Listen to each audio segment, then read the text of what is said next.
आज हमारा टॉपिक है एपोप्टोसिस, ठीक है, जिसे हम प्रोग्राम्ड सेल डेथ भी कहते हैं। ठीक है, इसमें क्या होता है कि cell regulate its own death through certain enzymes. कुछ एंजाइम्स के द्वारा सेल अपने डेथ को रेगुलेट करते हैं। ऐसा क्यों होता है? क्योंकि हमारे पास ऑलमोस्ट 100 ट्रिलियंस ऑफ सेल्स हैं, ठीक है, जिससे हमारा पूरा बॉडी बना हुआ है।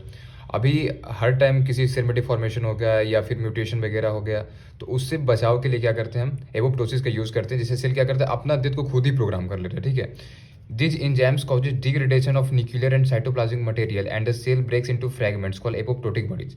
इसमें क्या होता है कि सेल का जो न्यूक्लियस वगैरह होता है, सेल में जो न्यूक्लियस होते हैं, सेल में जो साइटोस्केलेटन का पार्ट होता है, वो क्या होते हैं, डिफॉर्म हो जाते हैं अपने सर्टेन एंजाइम्स के द्वारा ही। जो एंजाइम्स आगे हम देखेंगे उसमें क्या होता है, डिफॉर्म हो जाता है, और डिफॉर्म होकर एपोप्टोटिक बॉडीज, जो कि हम आगे देखेंगे एपोप्टोटिक बॉडीज होता है क्या है, वो क्या होता है, सेल का, इसी सेल का छोटे छोटे फ्रैगमेंट्स होते हैं। ठीक है, उसे हम एपोप्टोटिक बॉडीज कहते हैं। जो सेल हमारा खत्म होने वाला होता है, जो डिसइंटीग्रेट होने वाला होता है, उसे हम क्या कहते हैं, एपोप्टोटिक बॉडीज कहते हैं। These apoptotic bodies are then gobbled up by phagocytes. मतलब जो फैगोसाइटिक सेल्स होते हैं वो क्या करते हैं, इन्हें इजिली रिकॉग्नाइज कर लेते हैं, और इजिली रिकॉग्नाइज करने के बाद उन्हें क्या करते हैं, फैगोसाइट्स करके हमारे बाहर निकाल जाते हैं।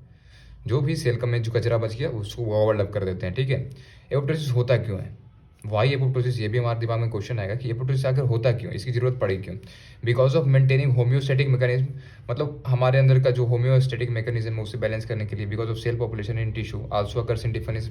सेल पॉपुलेशन हमारा रेगुलेट करने के लिए, बिकॉज ऑफ सेल पॉपुलेशन भी तो बचना चाहिए, उसके लिए लगातार एपोप्टोसिस का प्रोसेस होता रहता है। Also occurs in defence mechanism. Defence mechanism as like जैसे कैंसेरियस सेल्स अगर डेवलप हो रहा है, ट्यूमर सेल्स डेवलप हो रहे हैं, तो उस तरह से डिफेंस मैकेनिज्म को भी इंड्यूस करने के लिए, उसे प्रोटेक्ट करने के लिए हम एपोप्टोसिस का यूजफुल करते हैं।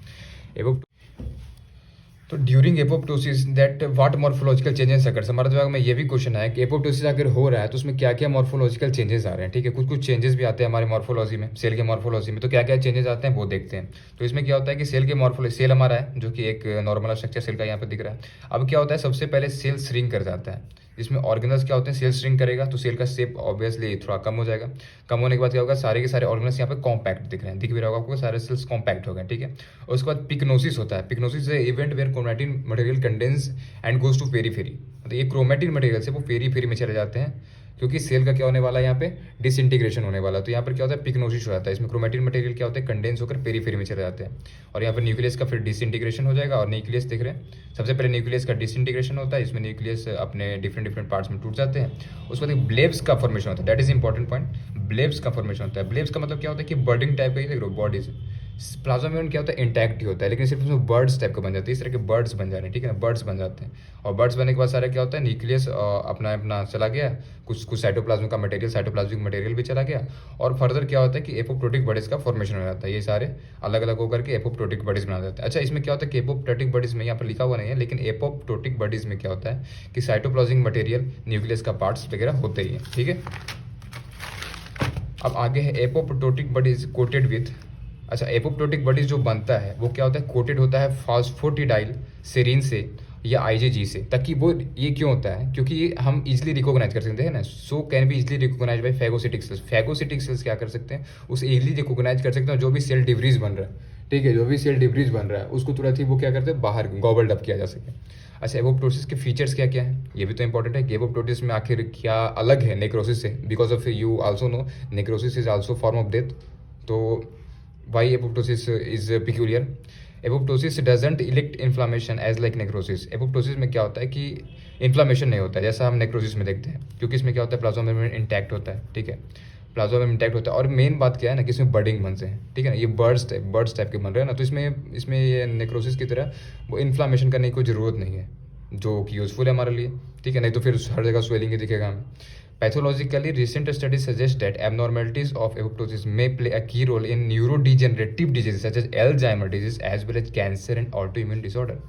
कुछ कुछ रिसेंट स्टडीज में क्या क्या देखा गया कि एपोप्टोसिस के अगर इवेंट में अगर कुछ भी एबनॉर्मेलिटीज़ आ रहे हैं, दैट प्ले की रोल इन न्यूरोडिजेनरेटिव डिजीज, जैसे कि अल्जाइमर्स हो सकते हैं, कैंसर वगैरह हो सकते हैं, ऑटोइम्यून डिसऑर्डर हो सकते हैं। तो बिकॉज ऑफ एपोप्टोसिस का काफ़ी मेजर रोल आ जाता है हमारे सेल को डेथ को रेगुलेट करने में, ताकि सेल के पॉपुलेशन ना बढ़े, कोई डिजीज़ वगैरह ज़्यादा ना हो। ठीक है, अब आगे चलते हैं। Apoptosis is mediated through several path. अच्छा, अब एपोप्टोसिस होता क्या, यहाँ तक जान लेंगे एपोप्टोसिस अगर होता क्या है और क्यों ज़रूरी है, क्या क्या इसके फीचर्स हो सकते हैं, ये तो हमने देख लिया। अब इसके बाद हम देखेंगे एपोप्टोसिस मतलब कैसे होता है एपोप्टोसिस, किन किन पाथवेज के द्वारा होता है, कैसे कैसे होता है, ये भी हम देखेंगे, ठीक है।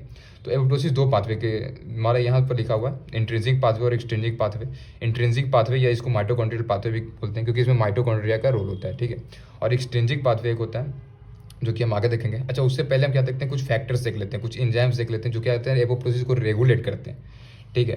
जैसे माइटोकॉन्ड्रिया में क्या होता है कि एक एंटी एपोप्टोटिक फैक्टर होता है, BCL और MCL1, ठीक है। तो ये क्या करता है, साइटोक्रोम C जो माइटोकॉन्ड्रिया में होता है, यहाँ पर लिखा हुआ है साइटोक्रोम C एक होता है माइटोकॉन्ड्रिया में, वो क्या करता है सेल के प्लाज्मा मेम्ब्रेन को क्या करता है, प्रिजर्व करने का काम करता है, ठीक है। और इसी को ये प्रोटेक्ट किया रहता है। एंटी एपोप्टोटिक फैक्टर क्या करता है, इसी को प्रिजर्व किया रहता है, यहाँ लिखा हुआ है anti apoptotic factor preserve integrity of mitochondrial membrane.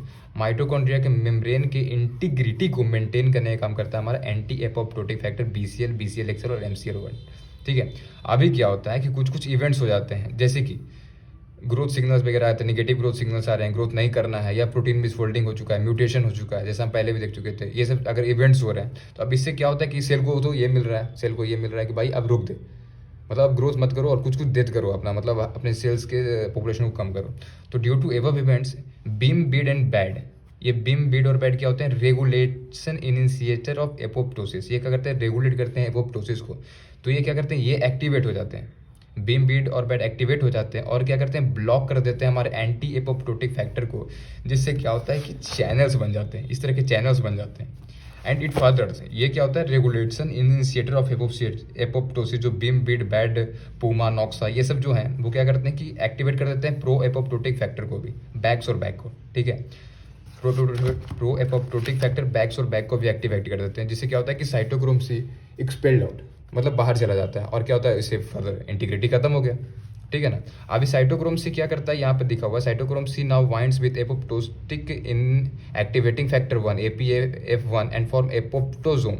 अब क्या करता है, ये साइटोक्रोम C निकला यहाँ से, ठीक है, और एक ये यहाँ पर फैक्टर होता है, ठीक है, एक फैक्टर होता है, इसे साइटोक्रोम C क्या करता था, बाइंड कर गया, साइटोक्रोम C से बाइंड कर जाता है, और एक बॉडीज बोल सकते हैं, बॉडी का फॉर्मेशन करता है, इसको बोलते हैं एपोप्टोजोम, ठीक है। अभी एपोप्टोजोम बनने के बाद ये फर्दर बाइंड कर जाता है एक कास्पेज एंजाइम के द्वारा।